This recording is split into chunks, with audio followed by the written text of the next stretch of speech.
ഹരേ കൃഷ്ണ. ഇന്ന് നമ്മൾ ചെയ്യാൻ പോകുന്ന ഫസ്റ്റ് കാൻഡോയുടെ ഒരു ചെറിയ സമ്മറിയാണ്. അപ്പോൾ എനിക്ക് തോന്നുന്നു നമുക്കൊരു ഓൾമോസ്റ്റ് ഒരു 3 ക്ലാസ്സെങ്കിലും അറ്റ്ലീസ്റ്റ് വേണ്ടി വരും.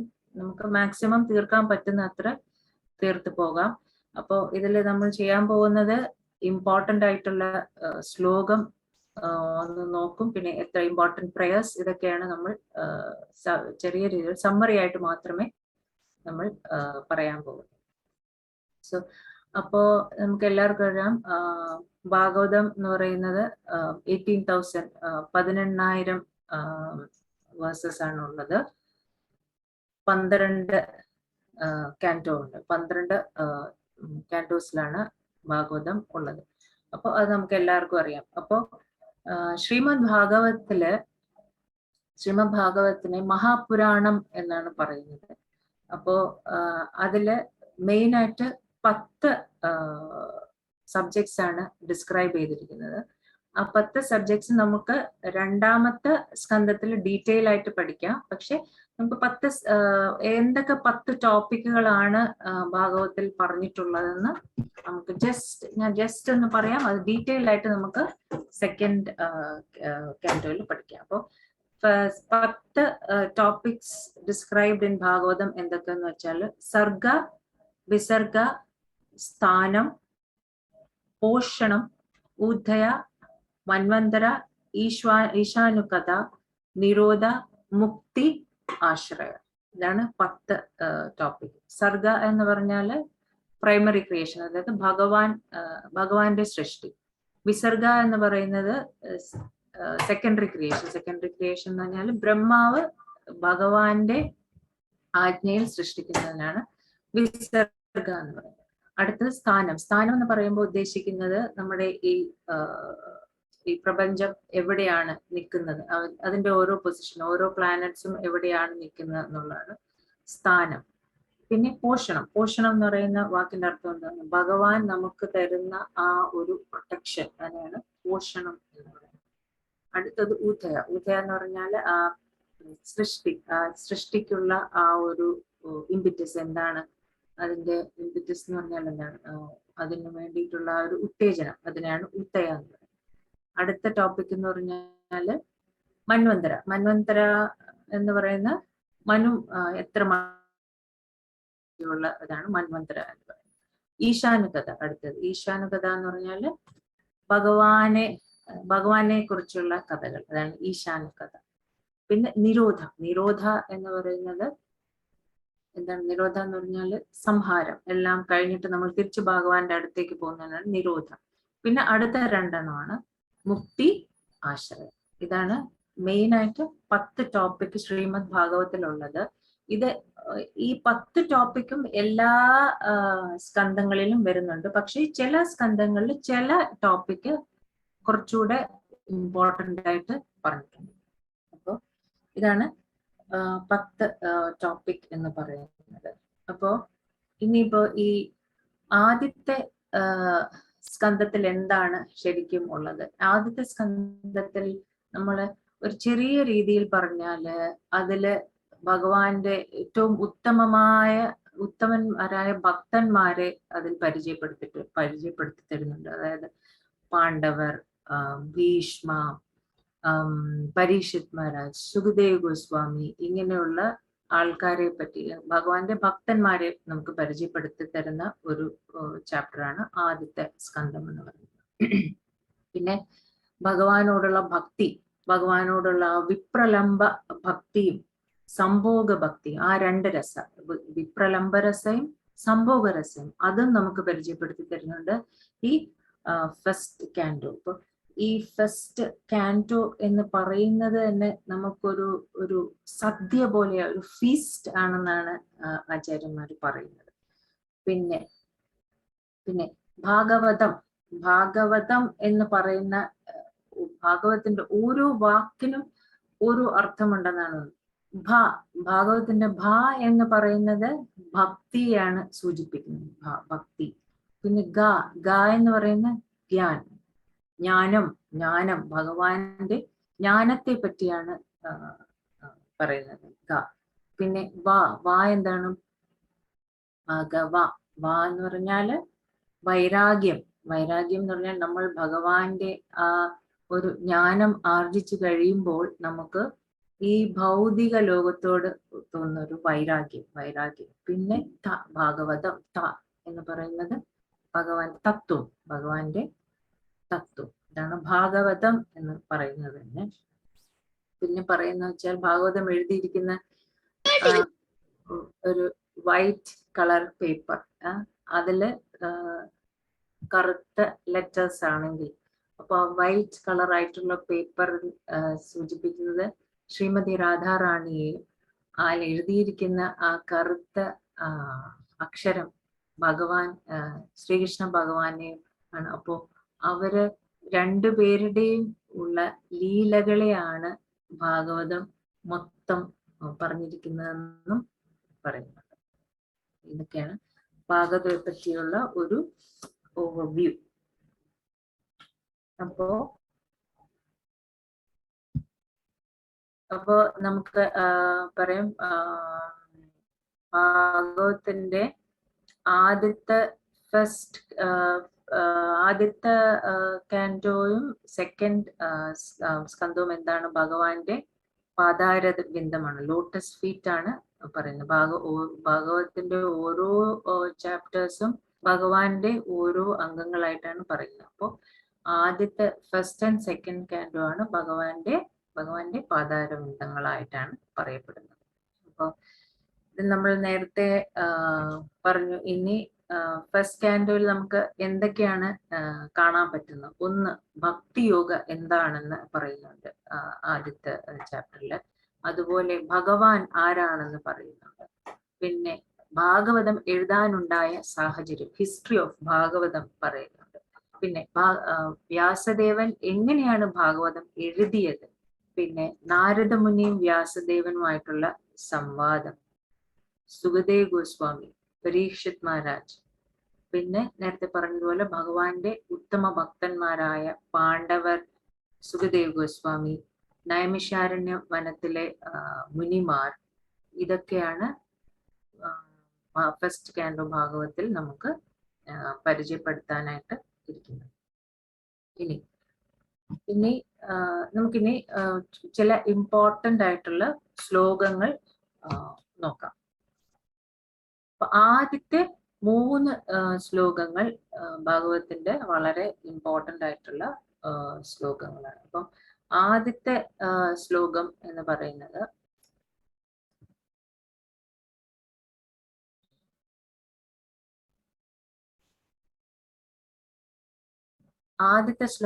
പറയുന്നതെന്ന് വെച്ചാല് ഭഗവാനെ പറ്റിയുള്ള 7 കാര്യങ്ങളാണ്. ഭഗവാനെയാണ് ഡിസ്ക്രൈബ് ചെയ്യുന്നത്.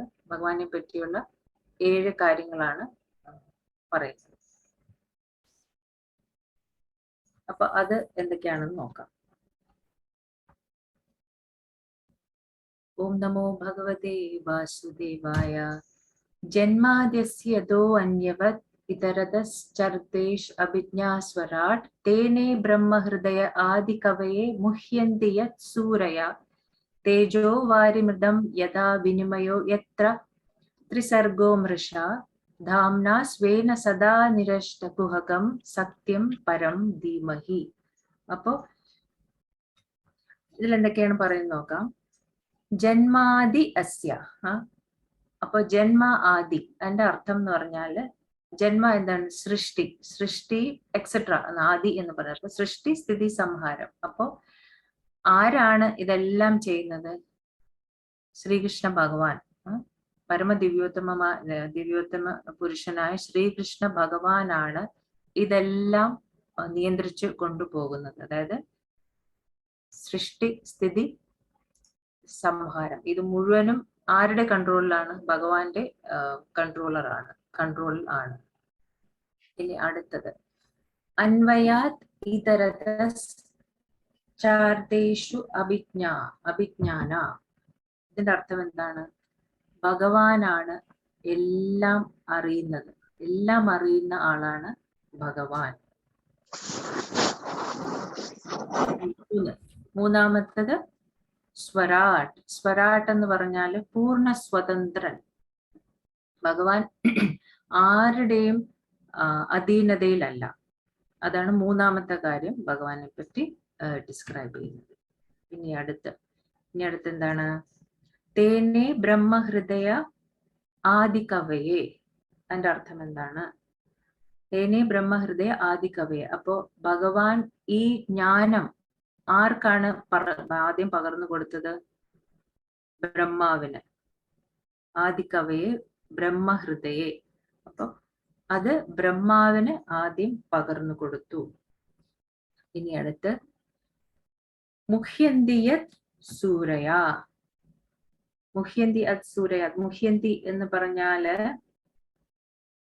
ഭഗവാന്റെ ആ ഒരു എനർജിയായ മായാദേവിയുടെ അധീനതയിൽപ്പെട്ട് വളരെ ഉന്നത നിലയിൽ നിൽക്കുന്ന മുനിമാരും ജ്ഞാനികളും ഈവൻ ദേവന്മാർ പോലും ആ മായാവലയത്തിൽ പെട്ടുപോകുന്നു. അതാണ് മുഹ്യന്തിയ സൂരയ എന്ന് പറയാം. അപ്പൊ അതിന് ഒരു എക്സാമ്പിളും കൂടെ കൊടുത്തിട്ടുണ്ട്. എന്താണ്? തേജോ വാരിമൃതം യഥ. എങ്ങനെയാണ് നമ്മൾ തീ ഉണ്ടാകുമ്പോൾ, തീ കത്തിക്കഴിയുമ്പോൾ അതിന്റെ മേലെ നമുക്ക് കുറച്ച് ഈ വേപ്പർ ഇങ്ങനെ പോയിട്ട് വെള്ളമുള്ളത് പോലെ നമുക്ക് ഒരു ഇല്യൂഷൻ പോലെ തോന്നുന്നത് പോലെയാണ് ഭഗവാന്റെ ആ മായാവലയത്തിൽപ്പെട്ട് നമ്മൾ ഒരു ഇല്യൂഷൻ നമുക്ക് തോന്നുന്നത്. അത് അഞ്ചാമത്തെ ഭഗവാനെ പറ്റി, ഭഗവാന്റെ മായാശക്തിയെ പറ്റിയാണ് ഡിസ്ക്രൈബ് ചെയ്തിരിക്കുന്നത്. അടുത്ത് വിനിമയോ യത്ര ത്രി സർഗോ മൃഷ. അതും ഭഗവാന്റെ ആ മായയെ പറ്റിയാണ് പറയുന്നത്. എന്താണ്? ഭഗവാന്റെ ആ ഒരു മായാശക്തി കാരണം ഈ ശാശ്വതമല്ലാത്ത ഈ ലോകവും നമുക്ക് സത്യമാണെന്നും ശാശ്വതമാണെന്നും തോന്നും. ഇനി അടുത്തത് ധാംന സ്വേന സദാ നിരഷ്ടകുഹകം. ധാംന, അപ്പോ ഭഗവാന് ഒരു ധാമമുണ്ട്. ഭഗവാന്റെ ധാമം അതെന്താണ്? ഗോലോക വൃന്ദാവനം. ഭഗവാൻ അവിടെ സ്ഥിതി ചെയ്യുന്നു. പിന്നെ ആ ധാമത്തില് മായയുടെ ആ ഒരു പ്രഭാവം ഇല്ല. സത്യം പരം ധീമഹി. അങ്ങനെയുള്ള ഭഗവാനെ ഞാൻ പ്രാർത്ഥിക്കുന്നു. ഇതാണ് ഈ ഫസ്റ്റ് ശ്ലോകത്തിന്റെ അർത്ഥം. അപ്പൊ ഫസ്റ്റ് ശ്ലോകം ഡിസ്ക്രൈബ് ചെയ്യുന്ന ഭഗവാനെ പറ്റിയാണ്, ഭഗവാന്റെ 7 കാര്യങ്ങളെ പറ്റിയാണ് ഫസ്റ്റ് ശ്ലോകം ഡിസ്ക്രൈബ് ചെയ്യുന്നത്. അപ്പോൾ ഈ ആദ്യത്തെ ശ്ലോകം നമുക്ക് തരുന്നത് സംബന്ധ ജ്ഞാനമാണ്. സംബന്ധ ആഭിധേയ പ്രയോജന ജ്ഞാനത്തിന്റെ ആദ്യത്തെ ശ്ലോകം നമുക്ക് തരുന്നത് സംബന്ധ ജ്ഞാനമാണ്. അപ്പൊ എല്ലാവർക്കും മനസ്സിലായില്ല? ആദ്യത്തെ ശ്ലോകത്തില് ഭഗവാനെയാണ് ഡിസ്ക്രൈബ് ചെയ്യുന്നത്. ഭഗവാന്റെ 7 ക്വാളിറ്റീസ് പറഞ്ഞു. വിനിമയോ എത്ര ത്രിസർഗോ അമൃഷ. അതെന്ന് വെച്ചാല് ഭഗവാന്റെ ആ ഒരു മായാ വലയത്തിൽ പെട്ടത് കാരണം നമുക്ക് നമ്മൾ ആ ഇല്യൂഷനിൽ പെട്ടിരിക്കുന്നു. അതിനെയാണ് പറയുന്നത്. ഓക്കെ. അതുപോലെ ഒരു പോയിന്റ് കൂടി ഉണ്ട് മാതാജി. അതായത് ഭഗവാൻ വിപ്രലംബരസവും ഭഗവാനോട് ഭക്തിയുടെ 2 ഭാവം ഒന്ന് പറയോ? വിപ്രലംബരസവും സംഭോഗരസം. ഓക്കെ. പിന്നെ ഫസ്റ്റ് 10 ടോപ്പിക്കിലെ സർഗ വിസർഗ സ്ഥാനം പോഷണം, അത് കഴിഞ്ഞിട്ട് എന്തായിരുന്നു മാതാജി പറഞ്ഞത്? സ്ഥാനം പോഷണം നിരുദ്ധ. സ്ഥാനം പോഷണം ഊധയ. ഓക്കെ, ഊധയ. ഓക്കെ മാതാജി, താങ്ക് യു മാതാജി. അതാണ് ഫസ്റ്റ് ശ്ലോക. ഇനി സെക്കൻഡ് ശ്ലോക പറയുന്നത് ശ്രീമദ് ഭാഗവതത്തിന്റെ ഗുണങ്ങളെ പറ്റിയാണ് സെക്കൻഡ് ശ്ലോക പറയുന്നത്. ആരെങ്കിലും ശ്ലോകം വായിക്കുന്നോ?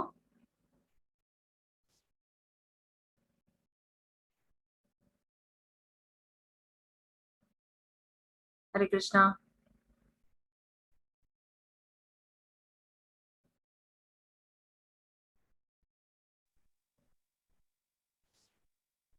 സർവ്വത മാതാജി വായിക്കുന്നോ?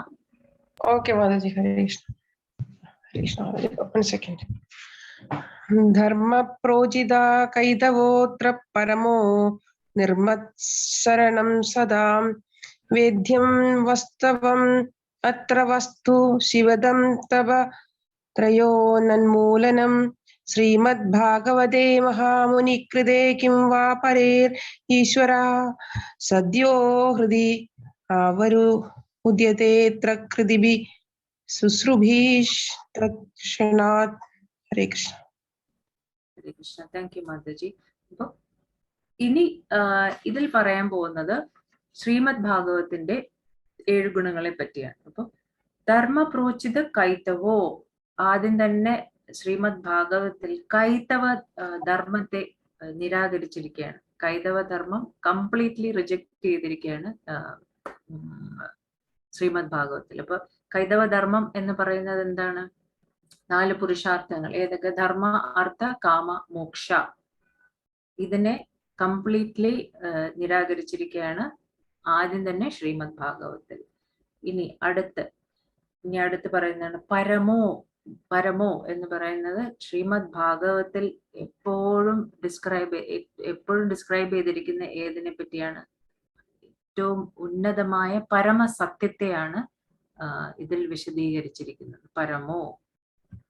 അടുത്തത് നിർമ്മസ്തരാണാം ശതാം വേദ്യം. അപ്പോ ഈ സൂര്യനെ പോലുള്ള ഈ ശ്രീമദ് ഭാഗവതം ആർക്കാണ് മനസ്സിലാക്കാൻ പറ്റുന്നത്?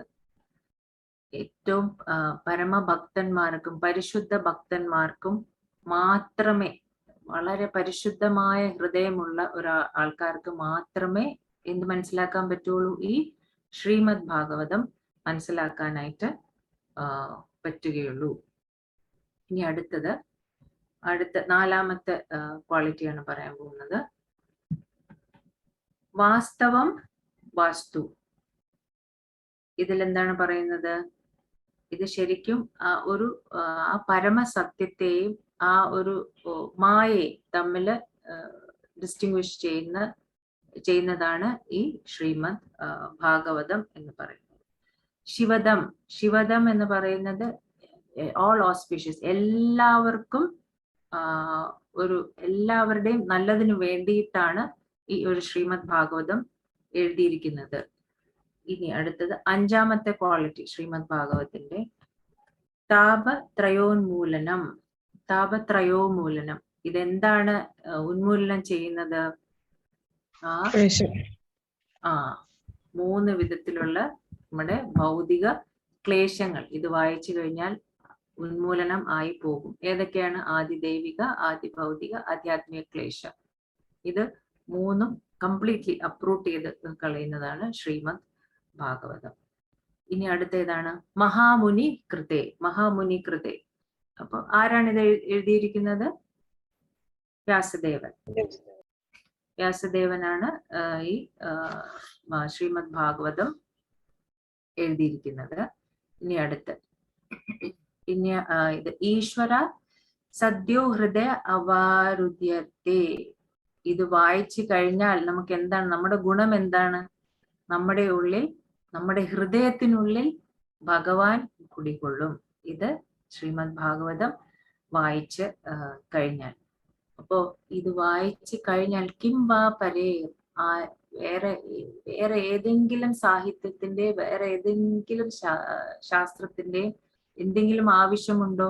ഇത് വായിച്ചു കഴിഞ്ഞാൽ നമുക്ക് വേറെ ഒരു സ്ക്രിപ്റ്റേഴ്സിന്റെ ആവശ്യം ഇല്ല. കിം വാ പരേ എന്നാണ് പറയുന്നത്. അപ്പോ 2ാമത്തെ ശ്ലോകം വിശദീകരിക്കുന്ന ശ്രീമദ് ഭാഗവതത്തിന്റെ ഗുണങ്ങളാണ്. അപ്പൊ ഈ 2ാമത്തെ ശ്ലോകം അപ്പോ ഇതിനാണ്? ആദ്യത്തെ സംബന്ധമായിരുന്നു. 2ാമത്തെ ഏത് ജ്ഞാനത്തെ പറ്റിയാണ് പറയുന്നത്? അഭിധേയത്തെ പറ്റിയാണ്. അതായത് ആക്ച്വൽ ധർമ്മ, ആക്ച്വൽ റിലീജിയൻ എന്താണ് എന്നാണ് ഈ 2ാമത്തെ ശ്ലോകം പറയുന്നത്. ഇനി അടുത്ത 3ാമത്തെ ശ്ലോകം.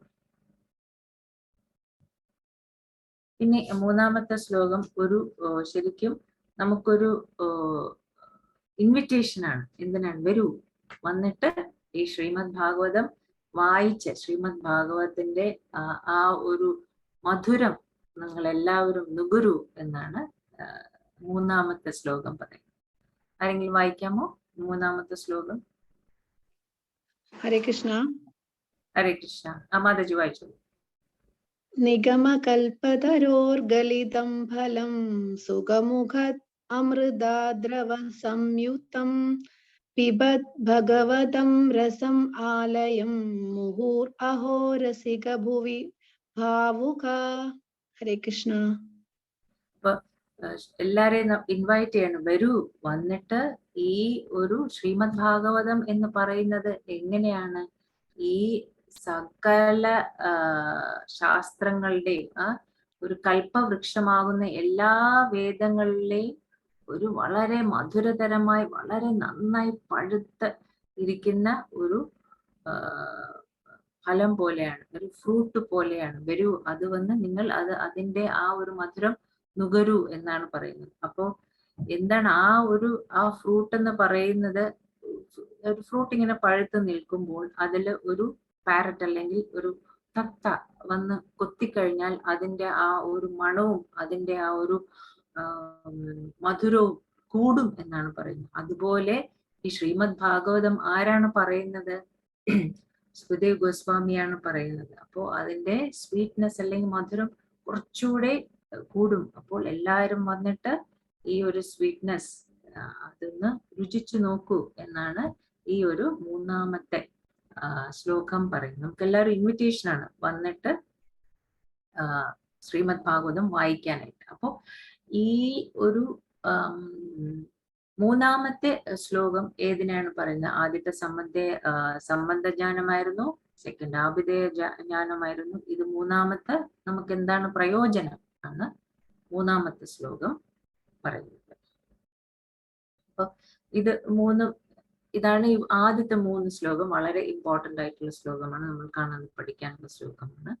അപ്പൊ ഇതാണ് ആദ്യത്തെ 3 ശ്ലോകം. അപ്പൊ എല്ലാവർക്കും എന്താ ഒരു സമ്മറി മനസ്സിലായപ്പോ നമുക്കിനി മുന്നോട്ട് പോകാം. ഇനി അടുത്ത ഫസ്റ്റ് സ്കാൻഡോയിലെ ഫസ്റ്റ് ചാപ്റ്ററില് ഇനി അടുത്ത് പറയുന്നതെന്ന് വെച്ചാല് ഈ ശ്രീമദ് ഭാഗവതം പറയാനായിട്ടുള്ള ആ ഒരു സാഹചര്യമാണ്. എന്താ പറ്റിയത്? ദ്വാപരയുഗം തീരുന്ന സമയത്ത് അല്ലെങ്കിൽ കലിയുഗം തുടങ്ങുന്ന സമയത്ത് നൈമിഷാരണ്യ വനത്തില് കുറെ സന്യാസിമാർ അല്ലെങ്കിൽ മുനിമാർ കൂടിച്ചേർന്നു. അവർക്ക് മനസ്സിലായി കലിയുഗം വരികയാണ്, കലിയുഗത്തിലെ ജനങ്ങൾ വളരെ വളരെ താഴ്ന്ന രീതിയിൽ ജീവിക്കാൻ പോകുന്ന ആൾക്കാരാണ്. അപ്പോൾ അവർക്ക് വേണ്ടി ആ മുനിമാർക്ക് അല്ലെങ്കിൽ ആ സേജസിന് വളരെ ഒരു വിഷമം തോന്നി, അവരോടുള്ള ഒരു സഹതാപം തോന്നി. അപ്പോ ആ ആൾക്കാരുടെ നല്ലതിന് വേണ്ടി ഒരു 1000 വർഷം നീണ്ടു നിൽക്കുന്ന ഒരു യജ്ഞം ചെയ്യാനായിട്ട് ഓൾമോസ്റ്റ് 88,000 മുനിമാർ അവിടെ കൂടി എന്നാണ് പറയുന്നത്. അപ്പൊ അവരുടെ ഹെഡ് ചെയ്തിരുന്ന ആരാണ്? ശൗനക ഋഷിയായിരുന്നു അവരുടെ തലവൻ എന്ന് പറഞ്ഞത്. അപ്പം അങ്ങനെ അവിടെ വരികയും അപ്പോൾ അവിടെ ഭാഗവതം പറയാനായിട്ട് സൂത ഗോസ്വാമി വരികയും ചെയ്യുന്നു. അപ്പോൾ സൂത ഗോസ്വാമി വരുന്ന സമയത്ത് ആദ്യം ശൗനകാദി ഋഷികൾ എന്ത് ചെയ്യും? ശൗനകാദി ഋഷികൾ സൂത ഗോസ്വാമിയെ ഇൻവൈറ്റ് ചെയ്യുന്നു. സൂത ഗോസ്വാമി വരുമ്പോഴേക്കും വരൂ, അല്ലയോ അങ്ങ് വളരെ ഭാഗവതം പറയാനായിട്ട് ഏറ്റവും ആപ്റ്റ് ആയിട്ടുള്ള ആളാണ്, വരൂ ഞങ്ങൾക്ക് വേണ്ടി ഭാഗവതം പറഞ്ഞു തരൂ എന്ന് ഇൻവൈറ്റ് ചെയ്യുന്നു. അപ്പോൾ ആദ്യം തന്നെ സൂത ഗോസ്വാമിയെ ഗ്ലോറിഫൈ ചെയ്യുന്നു. അങ്ങാണ് ഭാഗവതം പറയാനായിട്ട് ഏറ്റവും ഉത്തമനായിട്ടുള്ള ആള്. കുറച്ച് വാക്കുകൾ അനഘ, സ്നിഗ്ധ, സൗമ്യ ഇങ്ങനത്തെ ക്വാളിറ്റീസ് ഒക്കെ ഉള്ള സൂത ഗോസ്വാമി ആയതുകൊണ്ട് ഭാഗവതം ഞങ്ങൾക്ക് പറഞ്ഞു തരൂ എന്ന് പറയുന്നു. അത് കഴിഞ്ഞിട്ട് ഈ ശൗനകാദി ഋഷികൾ, അതായത് ഈ നൈമിഷാരണ്യ വനത്തിൽ വന്നുകൂടിയിട്ടുള്ള ഋഷിമാരെല്ലാരും കൂടെ സൂത ഗോസ്വാമിയോട് 6 ചോദ്യങ്ങൾ ചോദിക്കുന്നു. 6 questions. അപ്പൊ അത് 6 ചോദ്യങ്ങൾ എന്തൊക്കെയാണെന്ന് നോക്കാം. അപ്പൊ ആദ്യത്തെ ചോദ്യം എന്ന് പറയുന്നത്, സാമാന്യ ജനങ്ങളുടെ പരമക്ഷേമത്തിന് വേണ്ടിയിട്ട് എന്താണ് ചെയ്യേണ്ടത്? What is the ultimate goal for ultimate good for all the people? സാമാന്യ ജനങ്ങളുടെ പരമക്ഷേമത്തിന് വേണ്ടിയിട്ട് എന്താണ് ചെയ്യേണ്ടത് എന്നൊരു ക്വസ്റ്റ്യൻ ചോദിക്കുന്നു. അപ്പൊ ഉടനെ തന്നെ അടുത്ത ഒരു ശ്ലോകത്തിൽ, ഇതാണ് നൈമിഷാരണ്യ വനത്തില് എല്ലാവരും കൂടെ കൂടിയിരിക്കുന്നു. സൂത ഗോസ്വാമി പറയുന്നു, ശൗനകാദി ഋഷികൾ എല്ലാരും അവിടെ കൂടിയിരിക്കുന്നു. എന്നിട്ട് അപ്പൊ ആദ്യത്തെ ക്വസ്റ്റ്യൻ ചോദിച്ചു. ആദ്യത്തെ ക്വസ്റ്റ്യൻ ചോദിച്ചിട്ട് ഉടനെ തന്നെ അവര് ഒരു കാര്യം പറയുന്നു. ഇത് വളരെ ഇമ്പോർട്ടന്റ് ആയിട്ടൊരു ശ്ലോകമാണ്. 1.1.10 പ്രായേണ അൽപായുഷ സഭ്യ കലാവസ്മിൻ യുഗേജന മന്ദസുമന്ദമതയോ മന്ദഭാഗ്യാഹി ഉപദ്രത. ഉടനെ അവര് പറയുന്നു, അല്ലയോ സൂത ഗോസ്വാമി, നിങ്ങൾ ഇതിന്റെ ഉത്തരം പറയുന്ന സമയത്ത് എല്ലാ സ്ക്രിപ്റ്റേഴ്സും എടുത്ത് പറയേണ്ട കാര്യമില്ല. എന്തുകൊണ്ടാണ്? കാരണം ഇനി വരാൻ പോകുന്ന കലിയുഗമാണ്. കലിയുഗത്തിലെ ആൾക്കാർക്ക് കുറച്ച് പ്രത്യേകതകളുണ്ട്. അവർക്ക് അന്ധസുമന്ദമതിയോ, ബുദ്ധി വളരെ കുറവാണ്, ഒട്ടും ഭാഗ്യമില്ലാത്തവരാണ്, വഴി തെറ്റി നടക്കുന്നവരാണ്, എപ്പോഴും മനസ്സ് പ്രക്ഷുബ്ധമായ ആൾക്കാരാണ്. അവർക്ക് വേണ്ടി ഈ സ്ക്രിപ്റ്റേഴ്സ് എല്ലാം ഇങ്ങനെ വിശദമായി പറയേണ്ട കാര്യമില്ല, കാരണം അവർക്കൊന്നും മനസ്സിലാവത്തില്ല. അതുകൊണ്ട് വളരെ ചുരുക്കി എന്താണ് അവർക്ക് വേണ്ടി, ക്ഷേമത്തിന് വേണ്ടി ചെയ്യേണ്ടതെന്ന് വളരെ ചുരുക്കി മാത്രം പറഞ്ഞാൽ മതി എന്ന് പറഞ്ഞ് ഈ ഒരു ശ്ലോകവും കൂടെ അവർ പറയുന്നു. അപ്പൊ ആദ്യത്തെ ക്വസ്റ്റ്യൻ. ഇനി അടുത്ത ക്വസ്റ്റ്യൻ അവർ ചോദിക്കുന്നതെന്ന് വെച്ചാൽ, എസെൻസ് ഓഫ് ഓൾ സ്ക്രിപ്റ്റേഴ്സ്, സമസ്ത വേദശാസ്ത്രങ്ങളുടെയും അന്തസത്ത എന്താണ് എന്ന് ചോദിക്കുന്നത് രണ്ടാമത്തെ ക്വസ്റ്റ്യൻ. ഇനി മൂന്നാമത്തെ ക്വസ്റ്റ്യൻ എന്ന് പറയുന്നത്, വസുദേവരുടെയും ദേവകി മാതയുടെയും പുത്രനായിട്ട് ഭഗവാൻ ആവിർഭവിച്ചതിന്റെ മുഖ്യ ഉദ്ദേശം എന്താണ്? Why did Lord Sri Krishna came as the son of Devaki and Vasudeva? അത് എത്രാമത്തെ ക്വസ്റ്റ്യൻ? മൂന്നാമത്തെ ക്വസ്റ്റ്യൻ. ഇനി നാലാമത്തെ ക്വസ്റ്റ്യൻ എന്ന് പറയുന്നത്, നാലാമത്തെ അഞ്ചാമത്തെ ക്വസ്റ്റ്യൻ അവർ പറയുന്നതെന്ന് വെച്ചാൽ ഭഗവാന്റെ പുരുഷാവതാരങ്ങൾ, അത് നാലാമത്തെ ക്വസ്റ്റ്യൻ. പിന്നെ ഭഗവാന്റെ ലീലാവതാരം, ഇത് അഞ്ചാമത്തെ ക്വസ്റ്റ്യൻ. ഇത് 2 അവതാരങ്ങളെയും പറ്റി, അത് 4ഉം 5ാമത്തെയും ക്വസ്റ്റ്യൻ. ഇനി 6ാമത്തെ ക്വസ്റ്റ്യൻ എന്ന് പറയുന്നത്, ശ്രീകൃഷ്ണ ഭഗവാൻ സ്വധാമത്തിലേക്ക് പ്രയാണം ചെയ്ത് കഴിഞ്ഞപ്പോൾ ധർമ്മം എവിടെ അഭയം പ്രാപിച്ചു? ഇത് where did Dharma took shelter after the departure of Lord Krishna? ഇതാണ് 6ാമത്തെ ക്വസ്റ്റ്യൻ. അപ്പൊ 6 ക്വസ്റ്റ്യൻസ് ചോദിച്ചു. അപ്പൊ എല്ലാവർക്കും കിട്ടിയുള്ള 6 ക്വസ്റ്റ്യൻസ് ഒന്നുകൂടെ പറയണോ? രണ്ടാമത്തെ എന്ന് പറയാം. രണ്ടാമത്തെ എന്ന് പറഞ്ഞാൽ എസെൻസ് ഓഫ് ഓൾ സ്ക്രിപ്റ്റേഴ്സ്, സമസ്ത വേദശാസ്ത്രങ്ങളുടെയും അന്തസത്ത എന്താണ്?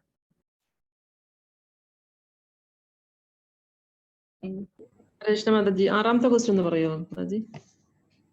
ഏറ്റവും ലാസ്റ്റ് ക്വസ്റ്റ്യൻ. ലാസ്റ്റത്തെ. ശ്രീകൃഷ്ണ ഭഗവാൻ സ്വധാമത്തിലേക്ക് പ്രയാണം ചെയ്ത് കഴിഞ്ഞതിന് ശേഷം ധർമ്മം എവിടെയാണ് അഭയം പ്രാപിച്ചത്?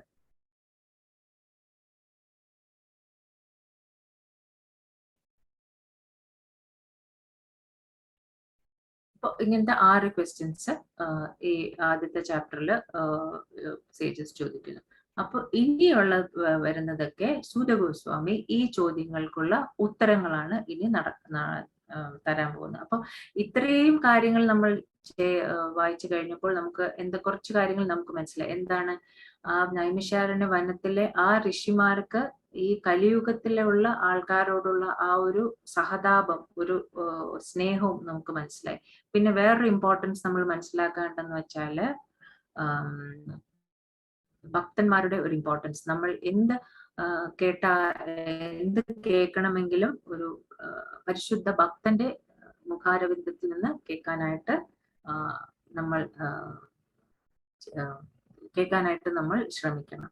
പിന്നെ ആ ഒരു മൂന്നാമത്തെ കാര്യം നമ്മൾ മനസ്സിലാക്കേണ്ടതെന്ന് പറഞ്ഞാൽ നൈമിഷാരണ്യ വനത്തിലെ ആ ഋഷിമാരുടെ ഭഗവാന്റെ കഥകൾ കേൾക്കാൻ വേണ്ടിയിട്ടുള്ള ആ ഒരു ത്വര, അവർക്ക് കേൾക്കണം എന്നുള്ള ആ ഒരു ഇൻട്രസ്റ്റിനെ പറ്റി ആണ് ഇതിൽ പറഞ്ഞിരിക്കുന്നത്.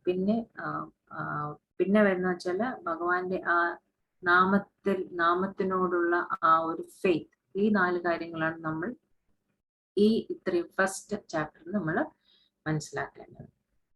ഇനി അടുത്തത് ഇനി സൂത ഗോസ്വാമി എന്താ പറയാൻ പോകുന്നത്? സൂത ഗോസ്വാമി ഇനി ഈ ക്വസ്റ്റ്യൻസിന്റെ ആൻസേഴ്സ് പറയാനായിട്ട് തുടങ്ങാം. അപ്പൊ ആദ്യം തന്നെ സൂത ഗോസ്വാമി പറയുന്നതിന് മുമ്പ് എല്ലാ ആചാര്യന്മാർക്കും എല്ലാവർക്കും ഒബീസൻസ് പേ ചെയ്യണം. നാരായണൻ നമസ്കൃത്യം നരം ചൈവ നരോത്തമം ദേവീം സരസ്വതി വ്യാസം തതോ ജയ മുതിരയും. എല്ലാവർക്കും അറിയാമെന്നുള്ള ശ്ലോകം, വളരെ ഇമ്പോർട്ടന്റ് ആയിട്ടുള്ള ശ്ലോകം. അപ്പൊ ആർക്കൊക്കെയാണ് നമസ്കാരം അർപ്പിക്കുന്നത്? വ്യാസദേവന്, സരസ്വതി ദേവിക്ക്, നരനാരായണ ഋഷി, ഇവർക്ക് എല്ലാവർക്കും നമസ്കാരം അർപ്പിക്കുകയാണ് സൂത ഗോസ്വാമി. എന്നിട്ട് ആദ്യത്തെ 2 ചോദ്യത്തിന്റെ ഉത്തരം പറയുകയാണ്. ആദ്യത്തെ 2 ചോദ്യത്തിന്റെ, അതായത് എല്ലാ ജീവജാലങ്ങൾക്കുമുള്ള അൾട്ടിമേറ്റ് ഗുഡ് എന്താണ്, എല്ലാ സ്ക്രിപ്റ്റേഴ്സിന്റെയും അന്തസത്ത എന്താണ്, ഇത് 2ന്റെയും ഉത്തരങ്ങളുടെയും ചോദ്യങ്ങളുടെയും ഉത്തരം എന്ന് പറഞ്ഞാൽ ഒന്നാണ്. എന്താണ്? ഭക്തിയോഗ. അപ്പൊ ഭക്തിയോഗയെ പറ്റി ഇനി ഡിസ്ക്രൈബ് ചെയ്യാണ് സൂത ഗോസ്വാമി. 2ന്റെയും ആൻസർ ഒന്നാണ്, ഭക്തിയോഗ. അപ്പോ ഇനി ഭക്തിയോഗയെ പറ്റി ഡിസ്ക്രൈബ് ചെയ്യാം.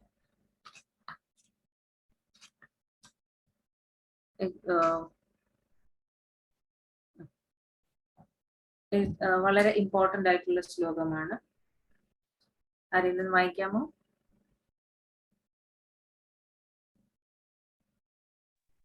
വായിക്കട്ടെ മാതാജി? വായിച്ചോളൂ മാതാജി.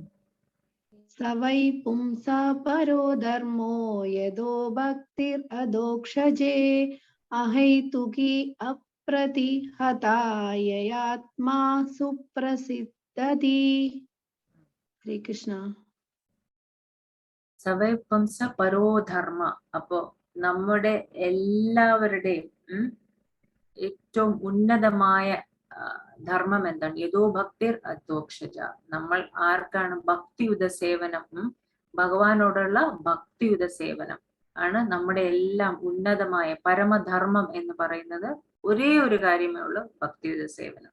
ആ ഭക്തിയുത സേവനം എങ്ങനെയായിരിക്കണം? അഹൈതുകി അപ്രതിഹത. എങ്ങനെയായിരിക്കണം?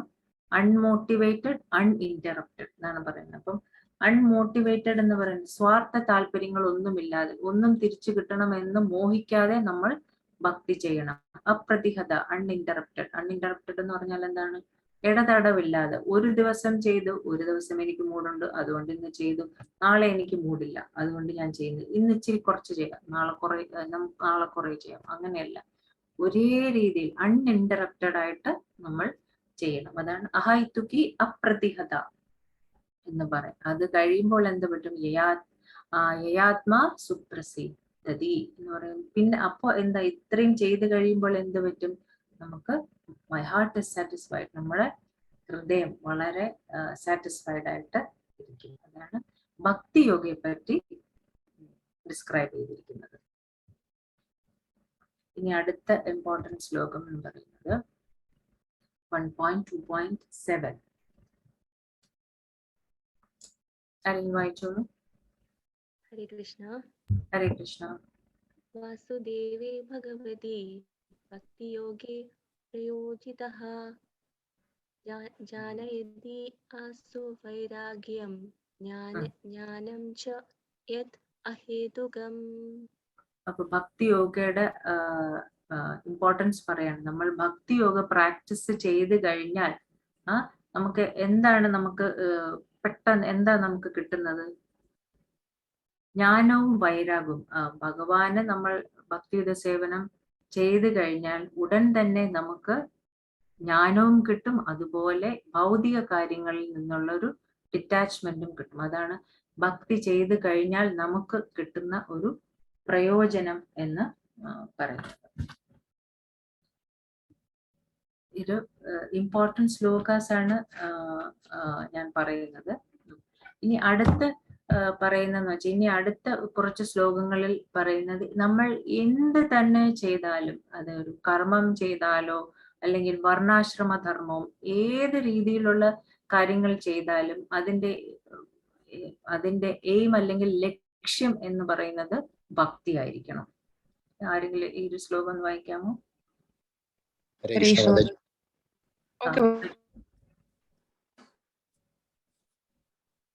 ധർമ്മഃ സനുഷ്ഠിതഃ പുംസാം വിശ്വക്സേന കഥാസു യഃ നോപാദയേദ്യതി രതിം ശ്രമ ഏവ ഹി കേവലം.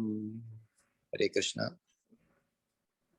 ഇപ്പോ നമ്മൾ എന്ത് തന്നെ ചെയ്തിട്ടും നമ്മൾ ആ ചെയ്തതിൽ ഒന്നിലും ഭക്തി ഇല്ലെങ്കിൽ നമ്മൾ എന്ത് ചെയ്തിട്ടും ഒരു കാര്യമില്ല എന്നാണ് പറയുന്നത്. ശ്രമ ഏവൈഹി കേവലം.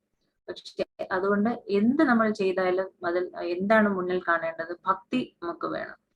ഏത് ചെയ്താലും, ഇപ്പൊ കർമ്മം ചെയ്താലും വർണ്ണാശ്രമ ധർമ്മമാണെങ്കിലും നമ്മൾ എന്ത് മുന്നിൽ നിർത്തി വേണം അതെല്ലാം ചെയ്യേണ്ടത്? ഭക്തി വേണം. ഈ ചെയ്യുന്നതിലൊന്നിലും ഭക്തി ഇല്ലെങ്കിൽ അതെന്ത് പറ്റും? ശ്രമ ഏവൈഹി കേവലം. നമ്മൾ വെറുതെ അത് ചെയ്തിട്ട് വേറെ ഒരു കാര്യവും ഇല്ലാതെ ആയിപ്പോവും.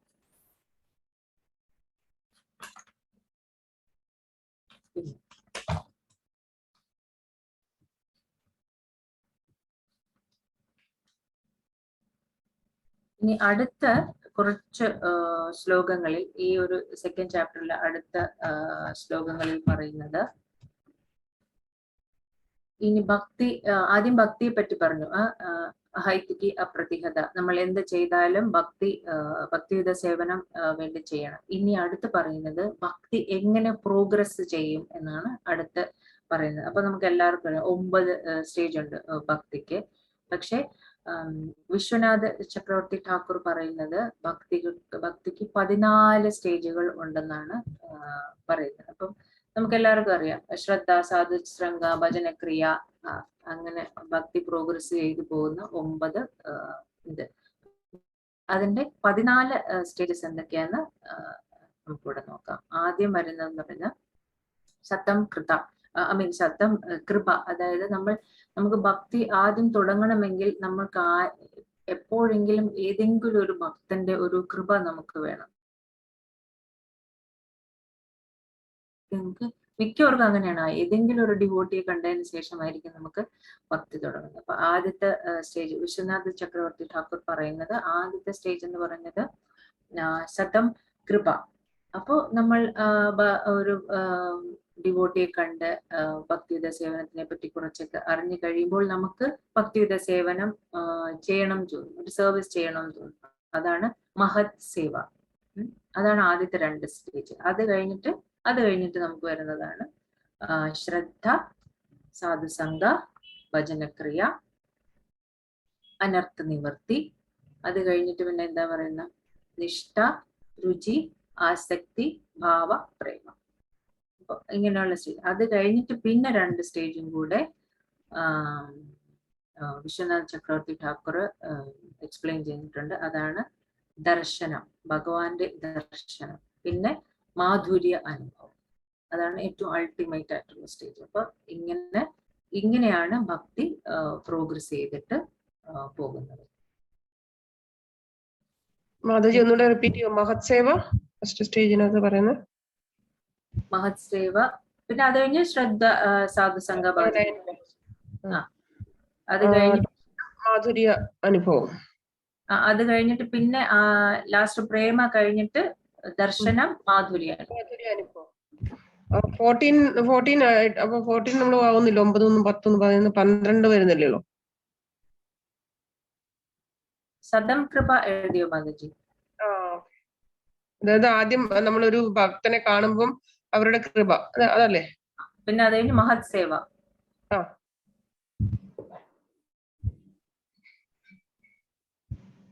അപ്പൊ സദംകൃപ മഹത്സേവ ശ്രദ്ധ സാധുസംഗ സാധുസംഗ ഭജനക്രിയ ഭക്തി അനർത്ഥ നിവൃത്തി നിഷ്ഠ രുചി ആസക്തി ഭാവ പ്രേമ ദർശന മാധുര്യ അനുഭവം. മാധുര്യ അനുഭവം. Thank you.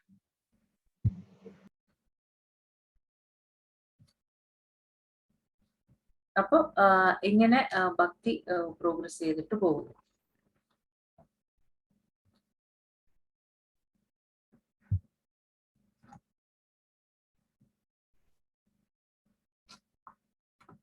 ഇനി അടുത്ത ശ്ലോകങ്ങളിൽ ഡിസ്ക്രൈബ് ചെയ്യുന്ന സുധ ഗോസ്വാമി എന്താണ് പറയുന്നതെന്ന് വെച്ചാല് ഭഗവാനെ പറ്റിയാണ് പറയുന്നത്. ഭഗവാനും ദേവതമാരും ഡെമിഗോഡ്സ് ഇവർ തമ്മിലുള്ള ആ ഒരു റിലേഷൻഷിപ്പ് ആണ് എക്സ്പ്ലെയിൻ ചെയ്യാൻ പോകുന്നത്. അപ്പൊ ഡെമിഗോഡ്സ് അല്ലെങ്കിൽ ദേവതമാർ എന്ന് പറയുന്നത് ഭഗവാനാൽ നിയോഗപ്പെട്ട ആൾക്കാരാണ്. എന്തിനാണ്? ഈ സർവചരാചരങ്ങളെയും നിയന്ത്രിക്കാൻ വേണ്ടിയിട്ട് ഭഗവാനാൽ നിയോഗിക്കപ്പെട്ട ആൾക്കാരാണ് ആര്? ദേവതമാർ എന്ന് പറയുന്നത്. ഇനി അടുത്തത്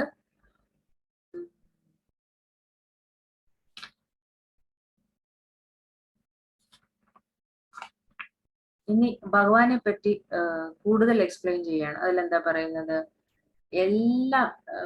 എല്ലാത്തിൻ്റെയും എസെൻസ് എന്ന് പറയുന്നത് ഭഗവാനാണ്. എല്ലാ വേദങ്ങളുടെയും എസെൻസ് എന്ന് പറയുന്നത് ഭഗവാനാണ്. എല്ലാ യജ്ഞങ്ങളും ആർക്ക് വേണ്ടിയിട്ടാണ് ചെയ്യുന്നത്? ഭഗവാന് വേണ്ടിയിട്ടാണ്. യോഗ ചെയ്യുന്നത് എന്താണ്? ഭഗവാനെ അറിയാൻ വേണ്ടിയിട്ടാണ്. പിന്നെ എന്ത് കർമ്മങ്ങൾ ചെയ്യുന്നത് എന്ത് വേണ്ടിയിട്ടാണ്? ഭഗവാന് വേണ്ടിയിട്ടാണ് ചെയ്യേണ്ടത്. ഭഗവാനാണ് പരമസത്യം. എല്ലാ തപസ്സും ചെയ്യുന്നത് എന്തിനു വേണ്ടിയിട്ടാണ്? ഭഗവാന് വേണ്ടിയിട്ടാണ്. ധർമ്മ, റിലീജിയൻ അതെന്തിനാണ്? ഭഗവാനെ അറിയാൻ വേണ്ടിയിട്ടാണ്. പിന്നെ ഭഗവാനാണ് നമ്മുടെ ജീവിതത്തിന്റെ ഏറ്റവും ഉന്നതമായ ലക്ഷ്യം എന്ന് പറയുന്നത്. അപ്പൊ ഇത് ഭഗവാനെ പറ്റി പറയുന്ന ആ ഒരു ശ്ലോകമാണ്.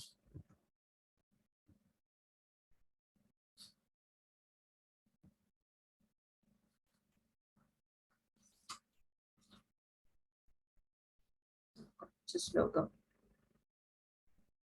നമ്മൾ വിട്ടു. ഇതിൽ ഇമ്പോർട്ടന്റ് ആയിട്ട് വരുന്നതാണ് നഷ്ടപ്രായേഷു ഭദ്രേഷു നിത്യം ഭാഗവത സേവ ഭഗവതി ഉത്തമ ശ്ലോകെ ഭക്തിർ ഭവതി നൈഷ്ടകി. ഇപ്പൊ പറഞ്ഞ ശ്ലോകമാണ് ഇത്. എല്ലാത്തിന്റെയും എസെൻസ് എന്ന് പറയുന്നത് ഭഗവാനാണ്. വാസുദേവ പരാവേദ, വാസുദേവ പരാമഖ, വാസുദേവ പരായോഗ, വാസുദേവ പരാക്രിയ, വാസുദേവ പരം ജ്ഞാനം, വാസുദേവ പരം തപ, വാസുദേവ പരോധർമ്മ, വാസുദേവ പരാഗതി. ഇതെല്ലാം വേദങ്ങളുടെയും എല്ലാത്തിന്റെയും അൾട്ടിമേറ്റ് ഗോൾ എന്ന് പറയുന്നത് എന്താണ്? ഭഗവാനെ അറിയുക എന്നാണ്. ഇത് വളരെ ഇമ്പോർട്ടന്റ് ആയിട്ടുള്ളൊരു ശ്ലോകമാണ്. ഇനി അടുത്ത ശ്ലോകങ്ങളില് ഇനി നാലാമത്തെ ക്വസ്റ്റ്യന്റെ ആൻസർ ആണ് ഇനി പറയാൻ പോകുന്നത്. മൂന്നാമത്തെ ക്വസ്റ്റ്യന്റെ ആൻസർ ഇതുവരെ സുധ ഗോസ്വാമി പറഞ്ഞിട്ടില്ല. ഇനി നാലാമത്തെ ക്വസ്റ്റ്യന്റെ ആൻസർ പറയാൻ പോകണം. അപ്പൊ നാലാമത്തെ ക്വസ്റ്റ്യൻ എന്തുവായിരുന്നു?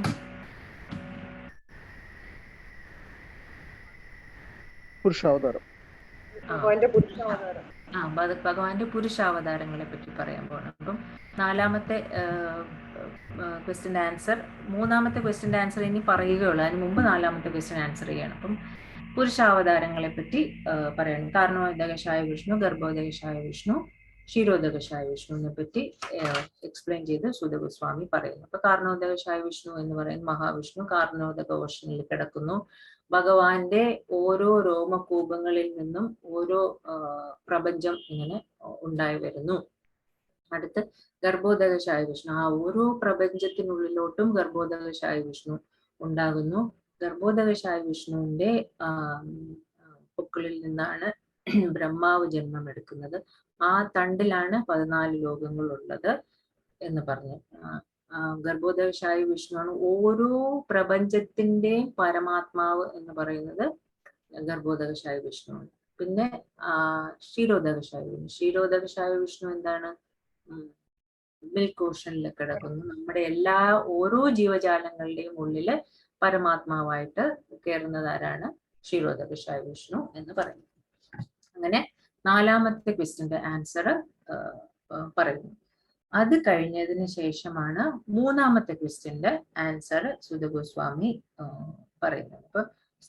അപ്പൊ അതിന്റെ ഒരു ലോജിക് എന്ന് പറഞ്ഞാല് ഇപ്പൊ ഈ 3 പുരുഷാവതാരങ്ങളും വന്നു, ഈ യൂണിവേഴ്സ് എല്ലാം ക്രിയേറ്റ് ചെയ്തു. അത് കഴിഞ്ഞിട്ടാണ് മൂന്നാമത്തെ ക്വസ്റ്റ്യൻ എന്തായിരുന്നു? എന്തിനാണ് ഭഗവാൻ ഈ ലോകത്തില് അവതരിച്ചു വന്നത് എന്നാണ് ചോദ്യം. അപ്പൊ ഇനിയിപ്പോ എല്ലാ ലോകങ്ങളെല്ലാം ഉണ്ടാക്കി കഴിഞ്ഞു. അത് കഴിഞ്ഞ് ഇനി ഭഗവാൻ വന്നു. അപ്പൊ ഭഗവാന്റെ വന്നതിന്റെ ഉദ്ദേശം എന്താണെന്ന് ചോദിക്കുന്നു. അപ്പം ഭഗവാൻ എന്തിനാണ് അവതരിച്ചത് എന്ന് ഉള്ള ചോദ്യത്തിന് ഉത്തരം. അപ്പൊ ആ ചോദ്യത്തിന് ഉത്തരം എന്ന് പറയുന്നത്, ഈ ജീവജാലങ്ങൾ, നമ്മുടെ ഈ ജീവാത്മാക്കളെ എല്ലാം തിരിച്ച് ഭഗവാന്റെ ധാമത്തിലേക്ക് കൊണ്ടുപോകാൻ വേണ്ടിയിട്ടാണ് ഭഗവാൻ വസുദേവന്റെയും ദേവകിയുടെയും പുത്രനായിട്ട് ജനിച്ച് വന്നത് എന്ന് ഉത്തരം കൊടുക്കുന്നു സുധ ഗോസ്വാമി. അങ്ങനെ 2 ചാപ്റ്റർ. അടുത്ത് വരുന്നത് എന്ന് പറഞ്ഞാല് 3ാമത്തെ ചാപ്റ്റർ ആണ്. നമുക്ക് കുറച്ച് ഒന്ന് നോക്കിയിട്ട് നിർത്താം. അപ്പൊ പുരുഷാവതാരങ്ങളെ പറ്റി ഡിസ്ക്രൈബ് ചെയ്ത് കഴിഞ്ഞു. ഇനിയിപ്പോ ലീലാവതാരങ്ങളെ പറ്റി പെട്ടെന്ന് ലീലാവതാരങ്ങളെ പറ്റി പറഞ്ഞു കൊടുക്കുകയാണ്. അതില് കുമാരന്മാരെ പറ്റി പറയുന്നു, ഭഗവാന്റെ വരാഹമൂർത്തിയെ പറ്റി പറയുന്നു, നാരദമുനി, നരനാരായണ ഋഷിമാര്, കപിലദേവ്, ദത്താത്രേയ, യജ്ഞ, ഋഷഭദേവ്, പൃഥു മഹാരാജ്, മത്സ്യ, കൂർമ, ധന്വന്തരി, മോഹിനിമൂർത്തി, നരസിംഹദേവൻ, വാമനദേവ, പരശുരാമ, വ്യാസദേവൻ, ശ്രീരാമചന്ദ്രമൂർത്തി, ബലരാമ, കൃഷ്ണ, ബുദ്ധ, കൽക്കി. ഇങ്ങനെ ഇത്രയും അവതാരങ്ങളെ പറ്റി വളരെ ബ്രീഫായിട്ട് പറഞ്ഞു കൊടുക്കുന്നു സുധ ഗോസ്വാമി. ഇനി അത് കഴിഞ്ഞതിന് ശേഷം വളരെ വളരെ ഇമ്പോർട്ടന്റ് ആയിട്ടുള്ള ഒരു ശ്ലോകം ആരെങ്കിലും ഒന്ന് വായിച്ചോളൂ.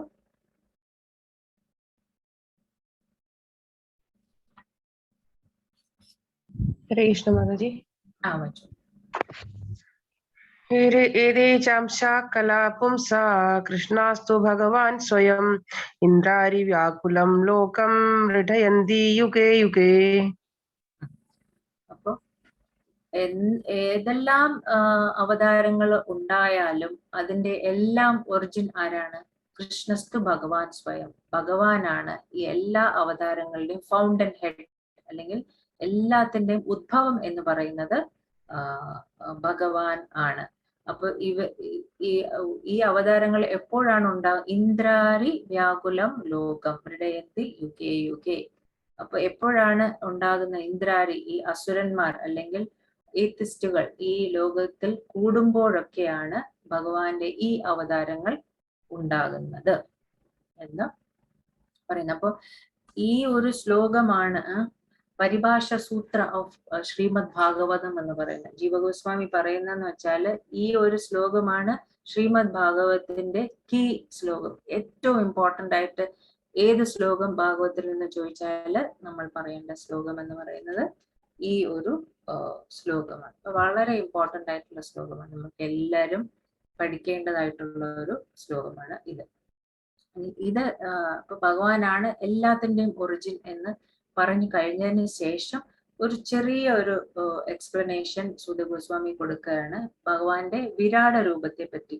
അപ്പോ വിരാട രൂപത്തെ പറ്റി പറയുന്നതെന്ന് വെച്ചാല് ഇത് ഒരു ശാശ്വതമായിട്ടുള്ള ഒരു രൂപമല്ല. ഈ ഒരു രൂപം ഭഗവാന്റെ ധാമത്തിലുള്ള ഒരു രൂപമല്ല. ഇത് ഒരു മെറ്റീരിയലിസ്റ്റിക്, നമ്മുടെ ഈ ലോകത്ത് ഒരു മെറ്റീരിയലിസ്റ്റിക് ആയിട്ടുള്ള ആൾക്കാർക്ക് വേണ്ടി അവർക്ക് വർഷിപ്പ് ചെയ്യാൻ വേണ്ടിയിട്ട് ഉണ്ടായ ഒരു രൂപമാണ് ഭഗവാന്റെ വിരാട രൂപം എന്ന് പറയുന്നത് എന്ന് പറഞ്ഞ് നിർത്തുന്നു. ഇനി പറയുന്നതെന്ന് വെച്ചാല് ഇനി കുറച്ച് അടുത്ത കുറച്ച് ശ്ലോകങ്ങളില് പറയുന്നത് ശ്രീമദ് ഭാഗവതത്തിന്റെ മാഹാത്മ്യത്തെ പറ്റിയാണ് പറയുന്നത്. അപ്പോൾ ശ്രീമദ് ഭാഗവതം എന്ന് പറയുന്നത് ഭഗവാന്റെ തന്നെ ഒരു അവതാരമാണ്. അപ്പൊ ശ്രീമദ് ഭാഗവതത്തെയും ഭഗവാനെയും തമ്മിൽ നമ്മൾ വേർതിരിച്ച് കാണാൻ പാടില്ല. ഇത് രണ്ടും ഒന്നാണ്. ഭഗവാനും ശ്രീമദ് ഭാഗവതം എന്ന് പറയുന്നത് ഒന്ന് തന്നെയാണ് എന്ന് പറയുന്നു. അത് കഴിഞ്ഞതിന് ശേഷം നൈമിഷാരണ്യ സേജസിന്റെ 6ാമത്തെ ക്വസ്റ്റ്യന്റെ ആൻസറും കൂടെ സൂത ഗോസ്വാമി പറയുന്നു. 6ാമത്തെ ക്വസ്റ്റ്യൻ എന്തായിരുന്നു? ഭഗവാൻ ഈ ലോകത്തിൽ നിന്ന് പോയതിനു ശേഷം ധർമ്മം എവിടെയാണ് ഷെൽട്ടർ എടുത്തത് എന്നാണ് ചോദ്യം. അപ്പൊ അതിന്റെ ചോദ്യത്തിന് ഉത്തരമായിട്ട് സൂത ഗോസ്വാമി പറയുന്നതെന്ന് വെച്ചാൽ ധർമ്മം എവിടെയാണ് ഷെൽട്ടർ എടുത്തത്? Dharma shelter in Srimad Bhagavatam. ശ്രീമദ് ഭാഗവതത്തിലാണ് ധർമ്മ ഷെൽട്ടർ എടുത്തത് എന്ന് പറയുന്നത്. അപ്പോ ശ്രീമദ് ഭാഗവത്തെ നമ്മൾ എന്താണ് പറയുന്നത്? ഗ്രന്ഥാവതാരം, ഭഗവാന്റെ ഗ്രന്ഥാവതാരമാണ് ശ്രീമദ് ഭാഗവതം എന്ന് പറയുന്നത്. അപ്പോ പൂർണ്ണാർക്കോ എന്ന് പറഞ്ഞാൽ സൂര്യനെ പോലെയാണ് ഭാഗവതം എന്ന് പറയുന്നത്. അപ്പം അങ്ങനെ 6 ക്വസ്റ്റ്യനും ഉത്തരം, മുനിമാർ ചോദിച്ച 6 ക്വസ്റ്റ്യനും ഉത്തരം സൂത ഗോസ്വാമി പറഞ്ഞു നിർത്തുന്നു. ഹരേ കൃഷ്ണ. അപ്പൊ നമുക്ക് ഇന്നിവിടെ നിർത്താം. നാളെ നമുക്ക് കണ്ടിന്യൂ ചെയ്യാം എന്റെ സമയം. ഹരേ കൃഷ്ണ.